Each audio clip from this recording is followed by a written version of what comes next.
My channel house wife সন্ধ্যা। নমস্কার বন্ধুরা, আজকে আমার ব্লগে আমি নিয়ে এসেছি একটি কুকিংয়ের ভিডিও। তো আজকে আমি গ্রীষ্মকালীন সবজি পটল এর একটু ভিন্ন স্বাদের একটু রেসিপি বানিয়ে দেখাবো। সেটা আমি করব এরকম আলু আর পটল দিয়ে। এর জন্য আমি আলু নিয়ে নিয়েছি আর এরকম কিছুটা করে ছাড়িয়ে নিয়েছি আর মাঝখানে কিছুটা করে চোকলা রেখে দিয়েছি, আর আলুকেও ছাড়িয়ে নিয়েছি। এবার আমি পটলটাকে এরকম 2 পিস করে যেই জায়গাটা আমি ছালটা ছাড়িয়ে নিয়েছি সেই জায়গাটা ধরে এরকম 3টে পিস করে আমি এরমভাবে পটলটাকে কেটে নেব। তাতে এইভাবে লম্বা লম্বা করে আমি এই পটলের পিসটা কাটবো, কেননা এইখানে এই রেসিপিটাতে এইভাবেই এটা ভালো লাগবে। আর আপনারা তো একঘেয়ে অনেক রকমভাবেই পটলের রেসিপি খেয়ে দেখেছেন, কিন্তু এইভাবে পটলের রেসিপি করলে সেটা ভাত, রুটি, পরোটা সব কিছুর সঙ্গে অসাধারণ লাগবে। তো এই গরমে একঘেয়ে আমরা পটল খাবো, অনেক দিন ধরে এখনও পটল খাওয়া বাকি রয়েছে। তো গরমের খুব বেশি সবজি হয় না, তো যে কটা সবজি হয় তার মধ্যে এই পটল মোটামুটি এখনও চলবে 6 মাস ধরে। তো আমরা একটু নানা রকমভাবে খাওয়ার চেষ্টা করি। তো সেই রকমভাবে এইভাবে যদি আপনারা বানিয়ে খেয়ে দেখুন, একদম সিম্পল পদ্ধতি, ঝটপট হয়ে যায় আর খুব বেশি মশলা লাগে না। এতে আমাদের শরীরের কোনো ক্ষতি করবে না। তো এইভাবে আমি পটলগুলোকে দেখুন ঠিক লম্বা করে এইভাবে আমি পটলগুলোকে আমি কেটে নিলাম এই রেসিপিটি বানানোর জন্য। আর আমি এর সাথে দেব আলু। তো আলুটাকেও আমি চোকলা ছাড়িয়ে নিয়েছি আগেই। তো এবার আমি আলুটাকে এরকম 2 পিস করে নেব, করে নিয়ে আমি সেটাকেও আমি এরকমভাবে ঠিক লম্বা করে আমি এরকম পটলের যেরকম লম্বা করে কাটা রয়েছে ওইভাবেই লম্বা করে একই সাইজে আমি আলুগুলোকেও এরভাবে কেটে নেব। তাতে সবজিটা একটু দেখতে অন্যরকম লাগবে। তাই আমরা যেমন গোল গোল করে পটল কাটলেই আর আলুটাকেও সেরকম গোল গোল করে নিয়ে নিই, তেমনি এইভাবে যদি আমি যেহেতু পটলটা কেটেছি আলুটাকেও আমি এইভাবেই কেটে নিচ্ছি। আর এই সবজিটা আপনি ব্রেকফাস্ট, ডিনার আর আপনার লাঞ্চ সব কিছুর সঙ্গেই খেতে পারবেন। এরকমই একটা সবজি। আমার আলু আর পটল কাটা হয়ে গেছে। এবার আমি দেখাবো এই রেসিপিটি বানানোর জন্য কি কি মশলাটা নিচ্ছি। খুব সাধারণ সিম্পল মশলা। এখানে সর্ষের তেল, আর এখানে পোস্ত নিয়ে নিয়েছি, নুন নিয়ে নিয়েছি, হলুদ নিয়ে নিয়েছি, কাঁচা লঙ্কা নিয়ে নিয়েছি, আর নিয়েছি এখানে আমি কাশ্মীরি লঙ্কার গুঁড়ো। আর এখানে তিলকে ভেজে আমি এরকমভাবে ডাস্ট করে রেখে দিয়েছি। ফোড়নের জন্য নিয়েছি আমি এখানে তেজপাতা আর জিরে, গোটা জিরে নিয়েছি, আর শুকনো লঙ্কা। এবার চলুন দেখতে থাকি কিভাবে বানালাম। প্রথমে কড়াই তেল গরম করে নেব। তেলটা যখন ভালো গরম হয়ে আসবে আমি পটলটাকে নুন আর হলুদ মেখে রেখে দিয়েছিলাম। তো সেই নুন হলুদ মাখা পটলের টুকরোগুলোকে আমি এর মধ্যে দিয়ে দেবো। পটলটাকে আমি এখানে খুব ভালোভাবে লাল লাল করে ভেজে নেব, কেননা পটল ভাজার যে একটা গন্ধ সেটা খুব সুন্দর।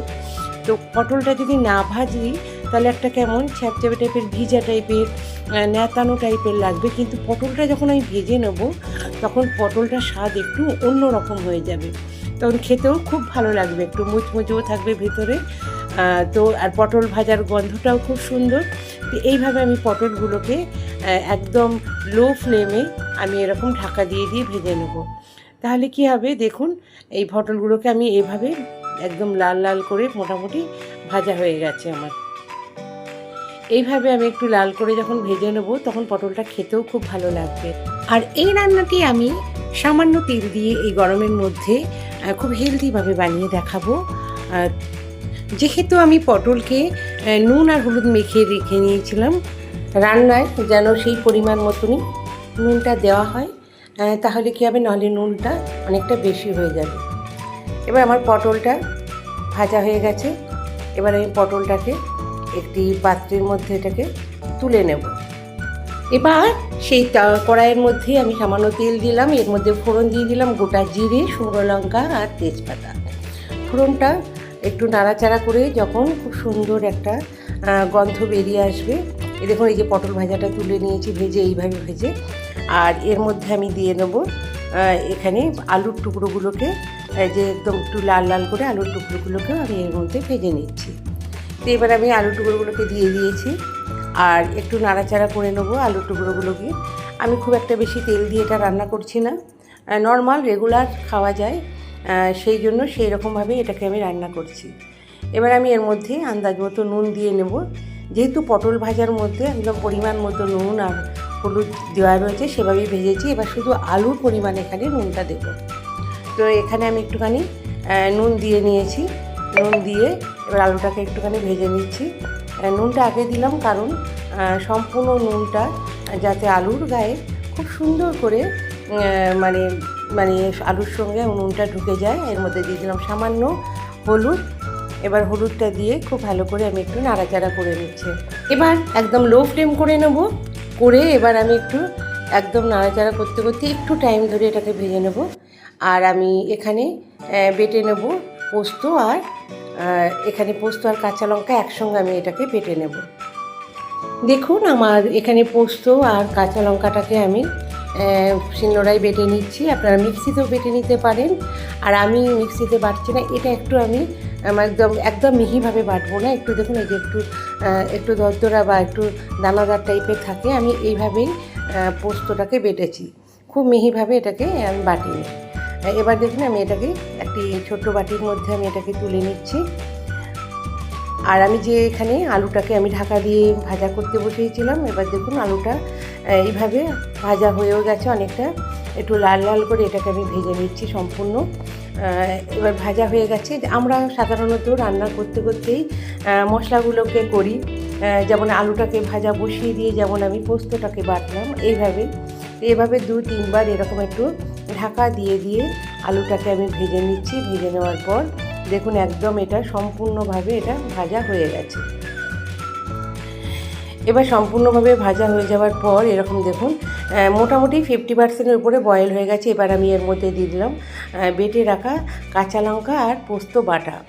এটা অনেকটাই ড্রাই হয়ে গেছে, তাই জন্য আমি এবার এর মধ্যে একটুখানি বাটিটা ধুয়ে একটু এর মধ্যে জল দিয়ে নিচ্ছি। দিয়ে মশলাটাকে আমি এবার একটুখানি আলুর সঙ্গে কষিয়ে নেব।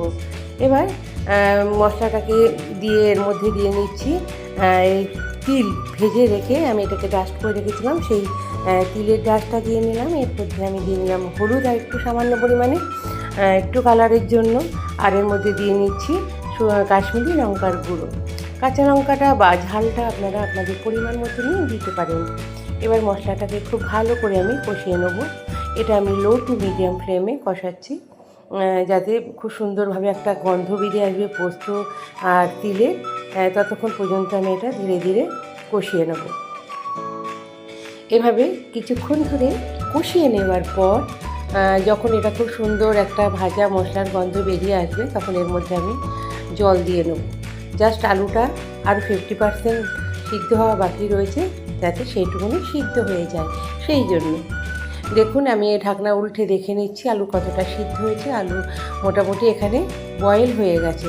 আরেকটু ঢাকা দিয়ে আলুটাকে আরেকটু একদম সিদ্ধ হয়ে গেলে, যেহেতু আমার পটলটা একদম সম্পূর্ণভাবে ভাজা রয়েছে, দেখুন এখন একদমই এটা মোটামুটি রেডি। এর মধ্যে আমি দিয়ে দিলাম ভাজা পটলগুলোকে এভাবে আমি এর মধ্যে দিয়ে নিচ্ছি। দিয়ে এটাকে আমি এবার একটু এটা বয়েল হতে দেবো, আর এর মধ্যে যাতে পটলের মধ্যে সম্পূর্ণ মশলাটা লেগে থাকে। আর এই রেসিপিটা ভাত, রুটি, পরোটা সব কিছুর সঙ্গে, লাঞ্চে, ডিনারে সব কিছুর সঙ্গে এটাকে আপনি খেতে পারেন। এইভাবে একদম লো ফ্লেমে একটু আমি এটা হতে দেবো। আমি একটু দেখুন লো ফ্লেমে একদম ধীরে ধীরে এটা একদম মশলা মাখা টাইপের হয়ে যাবে, তখন খেতে খুবই ভালো লাগবে। আর আমি এর মধ্যে সামান্য গ্রেভি রাখবো, যাতে এটা রুটি বা ভাত সব কিছুর সঙ্গে খুব সুন্দরভাবে খাওয়া যায়। দেশ বিদেশ যেখান থেকে আমার এই ভিডিওটি দেখছেন তাদের আমার অসংখ্য ধন্যবাদ। যারা নতুন প্রথম দেখছেন তারা লাইক কমেন্ট করে আমার পাশে থাকবেন, আর যদি ভালো লাগে সাবস্ক্রাইব করবেন, আর পাশে থাকা বেল আইকনটি প্রেস করে দেবেন, যাতে আমি যখন আবার কোনো নতুন ভিডিও ছাড়বো সবার প্রথম আপনার কাছে এই নোটিফিকেশনের মাধ্যমে পৌঁছে যায়। দেখুন আমার এরকমভাবে সম্পূর্ণ প্রায় আমার এটা হয়ে গেছে। আমি এর থেকে বেশি গ্রেভি রাখবো না, কারণ গ্রেভিটা একটু বসে যায়, টেনে নেয় গরম থেকে যখন ঠান্ডা হয়। তো এভাবে আমি এতটাই গ্রেভি রাখবো। আর এবার আমি এটাকে একটি পাত্রের মধ্যে ঢেলে নিচ্ছি। দেখুন অনেকটা টেনেও গেছে এর মধ্যে। ঠিক এইরকম একটু গামাখা করে রাখবো, খেতেও খুব দুর্দান্ত লাগে। সকালে ব্রেকফাস্টও খেতে পারি, ডিনার ও লাঞ্চের সঙ্গে এটা করতে পারেন। তো আজকের মতো এখানেই, আবার আসবো নতুন কোনো ভিডিও নিয়ে আপনাদের সামনে।